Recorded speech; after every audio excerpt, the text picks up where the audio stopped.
104 degrees Fahrenheit in the shade, frequently spiking to over 120 degrees of localized heat index inside the unventilated mud brick kitchens of the working class.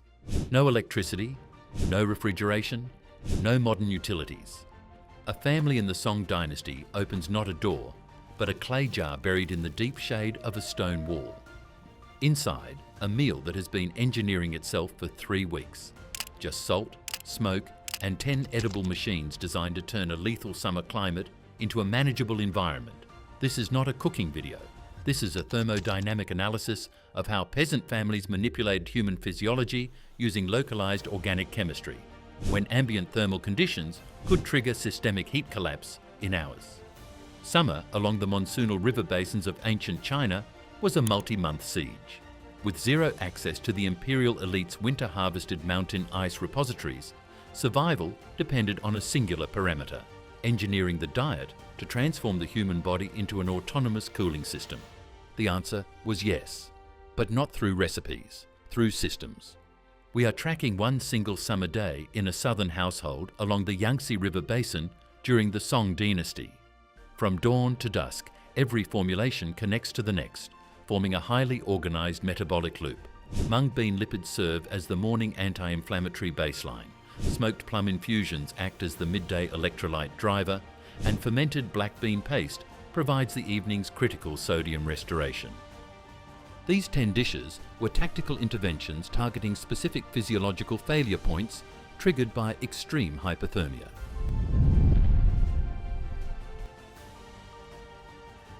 A child wakes before sunrise. The air is already thick. By midday, the ambient temperature will reach 104 degrees. The mother has been working since before dawn. On the wooden table, a dense, smooth block the colour of pale jade. She cuts it into portions. Each piece is cool to the touch, firm, slightly sweet. This is Lüdou gao, Mung bean paste cake, and it was engineered to keep a field labourer alive through the worst hours of the day. Raw mung beans soaked overnight in cold well water, steamed until their cellular walls collapse, pressed through horsehair sieves into a dense starch paste, sweetened with unrefined rock sugar, bound with a trace of sesame oil, compressed into wooden moulds and dried. The result is a portable survival ration, minimal moisture, stabilized by sugar, resistant to bacterial spoilage in high humidity pantries for days without refrigeration. But here is what the peasants understood without knowing the chemistry. Mung beans contain high concentrations of vitexin and isovitexin, flavonoids that act as powerful anti-inflammatory agents. Eaten at dawn, before the heat index peaks, Lüdou gao suppresses the systemic inflammatory response that causes heat rashes, gastrointestinal distress, and the dangerous internal swelling that comes from prolonged sun exposure. It also provides easily digestible carbohydrates that do not trigger a heavy metabolic thermic effect, meaning the body does not generate significant internal heat breaking them down. We think of energy bars as a modern invention, a product engineered in a laboratory. For Song Dynasty field workers, this was the same thing. Portable, shelf-stable, biochemically targeted, made in a kitchen from 2 ingredients.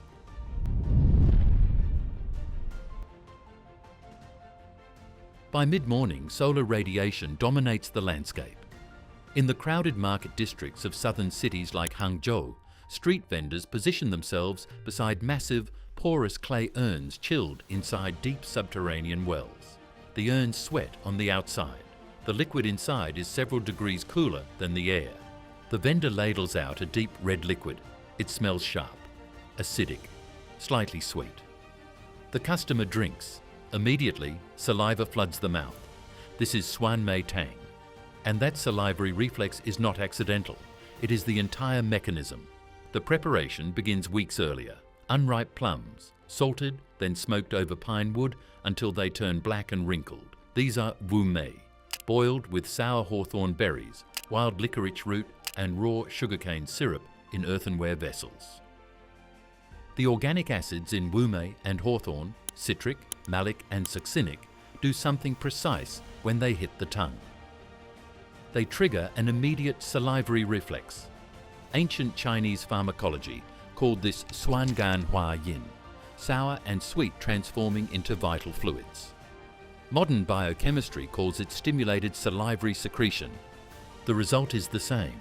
Dry mouth vanishes in seconds. Gastrointestinal secretions activate. Metabolic waste products, including the lactic acid that builds up during physical exertion in extreme heat, begin to break down faster. We think of lemonade as a summer drink, a flavour choice. Suanmei Tang was a physiological intervention, a precisely formulated acid-sugar solution designed to restart the body's fluid processing system when heat had shut it down. The clay urn kept it cool through evaporative physics. The porous walls allowed a thin film of water to seep to the outer surface and evaporate, pulling heat from the liquid inside. No electricity, no compressor, just the latent heat of vaporization doing its work. The river is close. The lotus plants grow thick along its banks. Their roots run deep into the silt, dense, starchy, heavy with stored energy. The grandmother grinds mature lotus roots into a wet pulp, washes it repeatedly through cloth to separate the fibrous waste. The settled sediment dries into brittle, paper-like flakes. This is eau fen. To prepare the pudding, the flakes dissolve in cold well water. Then boiling water pours directly into the bowl while she stirs rapidly. The starch flash gelatinizes, transforming in seconds into a silky, translucent gel. It goes into the well to chill. By midday, when the heat has driven blood flow away from the digestive tract to the skin surface for cooling, the human stomach semi-shuts down. Appetite disappears. Heavy food causes distress. The body cannot process it. Eau fen was engineered for exactly this physiological state. Because the starch is pre-gelatinized and exceptionally fine, it absorbs with almost no digestive effort. It asks nothing of a compromised gut. It delivers immediate, assimilable energy to children and elderly family members whose systems are most vulnerable to heat collapse. The high potassium and iron content stabilizes heart rates and maintains blood pressure without taxing the stomach. We think of pudding as dessert, something light and pleasant. For a family in the middle of a 104-degree afternoon, this translucent gel was a precision medical delivery system. Calories and minerals routed directly into a body that had stopped accepting food. The humidity along the Yangtze River does not just make the heat worse, it creates a second problem entirely. When the air is already saturated with moisture, sweat cannot evaporate. The body's primary cooling mechanism, evaporative heat loss, fails completely. The result is what ancient physicians called summer dampness, severe dizziness, nausea, digestive stagnation, a heaviness in the chest that makes it hard to think. To combat this, the household prepares zisu yin. Fresh perilla leaves, highly aromatic and deeply purple, are harvested, washed, and spread across handmade paper to toast over a gentle charcoal bed. This precise application of dry heat dehydrates the plant material while sealing its volatile monoterpene oils inside the cellular walls. The leaves are then steeped with wild licorice root and aged tangerine peel before being sealed into clay vessels kept in subterranean shade. When consumed cool, the active perolaldehyde in the perilla acts as a potent carminative, stimulating gastrointestinal motility and safely clearing the nausea caused by thermal digestive stagnation. Simultaneously, the licorice root provides high concentrations of glycyrrhizin, which modulates the systemic cortisol spikes triggered by severe heat stress, helping the body preserve intracellular fluid boundaries. Zisu yin was not a simple herbal beverage. It was a targeted pharmaceutical workaround for a specific macroclimate crisis. The peasants did not know the chemistry. They knew that families who drank it during humid summers got sick less often. That was enough. In the mountainous regions, when drought came and the cultivated crops failed, the wild kudzu vine did not. Its roots ran deep, thick, chalky, heavy with starch. You could not kill it. You could not starve it out. And in a summer that was trying to kill you, that made it the most valuable plant on the hillside. The roots are harvested, crushed with heavy wooden mallets, washed in spring water to extract the dense starch, boiled until it gelatinizes into a tough, rubbery, clear gel. Set in wooden molds, sliced into firm cubes, chilled in the well. Gagengao looks like plain food. It tastes like almost nothing. But inside those translucent cubes is one of the most targeted vascular therapies in the ancient Chinese pharmacopoeia. Kudzu root contains exceptional concentrations of purarin, an isoflavone that acts as a potent vasodilator. It relaxes the smooth muscle of coronary and cerebral blood vessels. This single physiological action does three things simultaneously during a heat event. It increases peripheral blood flow, helping the body radiate internal heat through the skin. It mitigates the throbbing headaches and stiff necks caused by elevated blood pressure under physical exertion. And it reduces the risk of the cardiovascular events that killed thousands during the worst summer heat waves. We think of vasodilators as prescription medications, compounds synthesized in pharmaceutical facilities. The Song Dynasty farmer reached into a hillside and pulled the same mechanism out of the ground. When the harvest failed, Gagengao was not a backup plan. It was the plan. A survival crop that doubled as cardiovascular medicine, available to anyone willing to climb the mountain and dig. Standing over a roaring kitchen fire in a small, unventilated home when the outside temperature is already 104 degrees is not just uncomfortable, it is dangerous. The internal temperature of a low-ceiling kitchen under those conditions can exceed the ambient air by 20 degrees or more. Northern Chinese families solved this with a scheduling system. Early in the week, before the worst heat index peaked, they prepared large batches of Suanmei, raw ground millet, a drought-resistant grain classified as cooling-natured in traditional Chinese medicine, mixed with water and left to ferment naturally with wild lactic acid bacteria and yeasts. The result is a tangy sourdough paste, pan-fried into thin, crispy flatbreads. Cooked once, eaten cold for days. The natural lactic acid fermentation lowers the pH of the dough. The cooked flatbreads become highly resistant to mold and bacterial spoilage. They remain stable in a warm pantry for days without refrigeration. Eaten cold alongside raw bitter field greens, they provide slow-burning complex carbohydrates that do not cause a rapid rise in blood glucose. No metabolic spike, no thermic heat generation. A worker can sustain energy through a full day in the fields without feeling heavy, overheated, or sluggish. We think of meal prep as a modern productivity hack, a lifestyle optimization. Suanmei was the same calculation made by a farming family trying to keep the kitchen fire cold during the deadliest week of the year. Cook once, eat cold, stay alive. Melons are mostly water. In summer, that makes them valuable. It also makes them dangerous. In high humidity and heat, a cut melon rots within hours. An entire harvest can be lost in a single afternoon. The family solves this with salt and sun. Mature winter melons sliced into long ribbon-like strips, packed heavily with coarse sea salt. The salt draws all internal moisture out through osmotic pressure. The strips go onto large bamboo racks in the sun. Days pass. The ribbons stiffen, bleach pale, dry to a fraction of their original weight, packed into paper sacks, stored for months. When rehydrated in boiling well water and allowed to cool, the resulting broth is not just a drink, it is a precisely balanced electrolyte solution. Winter melon flesh is naturally high in potassium and low in sodium. The salt curing process adds sodium back in a controlled ratio. The rehydration process balances these minerals into a solution that restores cellular hydration, maintains the sodium-potassium pump in muscle cells, and reduces the systemic tissue swelling and water retention caused by prolonged exposure to high ambient temperatures. We think of electrolyte drinks as a modern sports science product, a branded powder in a foil packet. The Song Dynasty farmer achieved the same ionic balance with a melon, a handful of sea salt, and 3 days of sunlight. The physics of osmotic pressure did the work. The sun did the drying. Time did the rest. This one requires timing, not just preparation, timing.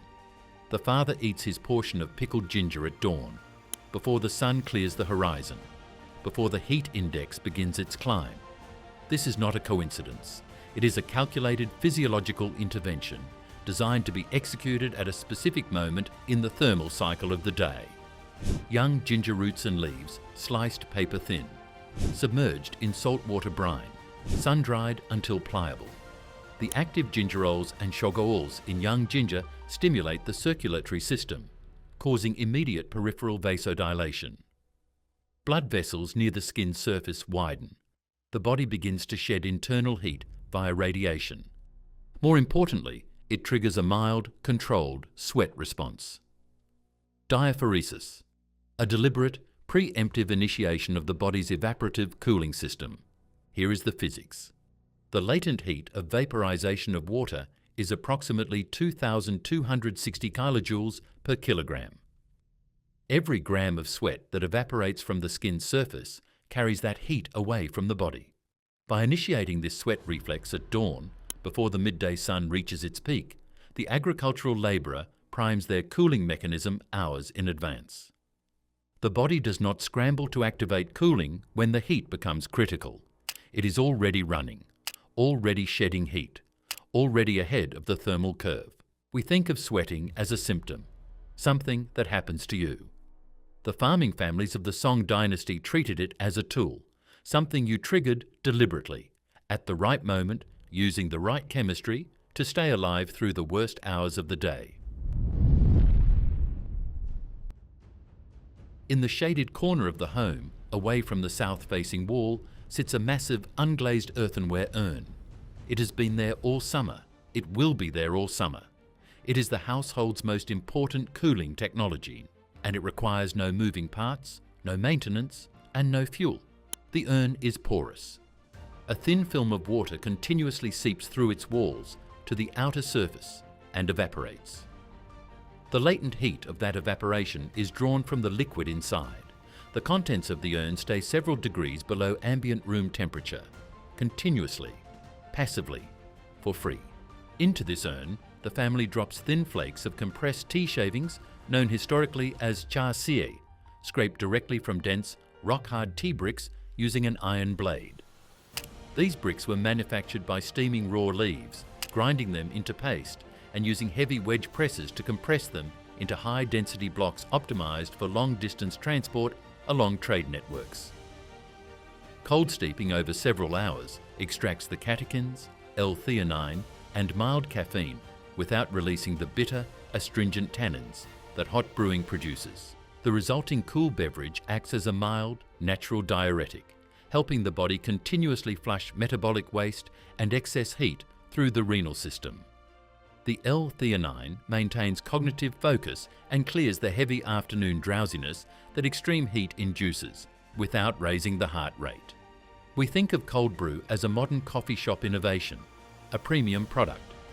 The Song Dynasty household had been running the same extraction process for centuries, using physics, clay and time, instead of stainless steel and refrigeration.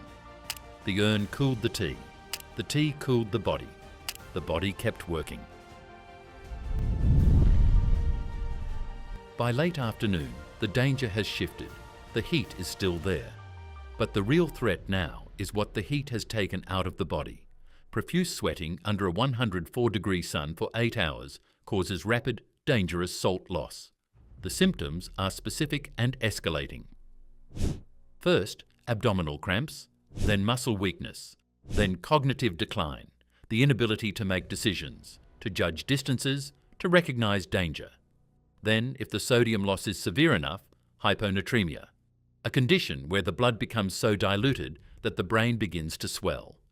The family's solution is a single spoonful of dark, pungent paste served over cold rice. Soybeans boiled, fermented with beneficial aspergillus molds, loaded with high concentrations of coarse sea salt, and mashed with crushed raw garlic into a rich, dense condiment. Duchi paste. The fermented soybeans deliver highly bioavailable amino acids and vitamins. The raw garlic contains allicin, a natural antimicrobial that prevents the gastrointestinal infections that contaminated summer water sources spread through entire villages. And the concentrated sea salt immediately restores the body's sodium levels, maintaining osmotic pressure in the blood, reversing the cascade of symptoms that heat-induced salt loss triggers. 1 spoonful, 1 bowl of cold rice. The biochemical composition of duchi paste, natural potassium, magnesium, amino acids and sodium chloride in a fermented bioavailable matrix functions identically to a WHO standard oral rehydration solution. We think of electrolyte restoration as a medical intervention, something administered in a clinic. The Song Dynasty farmer ate it for dinner. We have to be honest about what these systems could and could not do. Evaporative cooling, the clay urn, the wet linen, the sweat on the skin, fails completely when ambient relative humidity reaches saturation. When the air cannot absorb more moisture, evaporation stops. In the humid southern river valleys during monsoon season, the physics simply did not work. Families in those regions had to rely almost entirely on vasomotor triggers, morning ginger, perilla decoctions, to force convective heat loss from the skin rather than evaporative cooling from its surface. And we must not romanticize what these summers actually were. They were lethal. During a subsequent extreme heat wave in the Qing dynasty, administrative records document over 11,400 deaths in the Beijing region alone within a 10-day window. These 10 dishes were born of desperate necessity, not lifestyle choices, not wellness culture, survival engineering under conditions that killed people who did not have the knowledge. These 10 formulations were the ultimate bypass, the decentralized engineering solutions built by an agricultural class who had to manufacture their own survival systems from the dirt up. As the sun sets, the kitchen fire dies down. The clay jars are sealed and the porous earthenware urn sits in its corner, still sweating, still cooling, still working. These 10 dishes were not abandoned because they stopped working. They were designed out of our lives because they are commercially invisible. A body that regulates its own thermal balance using low-cost fermented chemistry cannot be built on a monthly cycle. A clay urn that cools through evaporative physics does not generate a service contract. A mung bean cake that suppresses inflammation does not require a prescription. The passive systems built by Song Dynasty farming families operated on the fundamental laws of thermodynamics, organic chemistry, and human physiology. Those laws have not changed. The heat has not changed. If anything, it is getting worse. The families who understood fermentation, salt ratios, vasodilation timing, and evaporative physics did not just survive those summers. They outlasted empires. That knowledge is not primitive. It is not obsolete. It is waiting. If you want to continue exploring the engineering, construction, and survival innovations of the ancient Silk Road, how they moved water through deserts using gravity alone, how they built cities that cooled themselves without a single watt of electricity, subscribe to Silk Road Diaries. We are just getting started. One question before you go. Which of these 10 dishes would you actually make this summer? And which one, be honest, would you never touch? Tell me in the comments.